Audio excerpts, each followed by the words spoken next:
Переселенцы смогут продать свое жилье на неподконтрольной территории Украины или получить под его залог кредит. О такой перспективе заявил заместитель министра по вопросам временно оккупированных территорий Георгий Тука.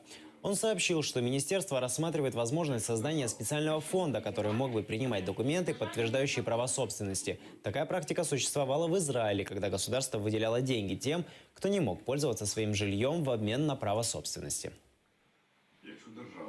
Переселенці можуть за згодою, все це робиться виключно за згодою, підкреслюю. Вони можуть, надавши певні документи, які свідчать про право власності житла свого на неконтрольованій або на окупованій території, вони передають право власності на це житло в, умовно кажучи, якийсь такий фонд.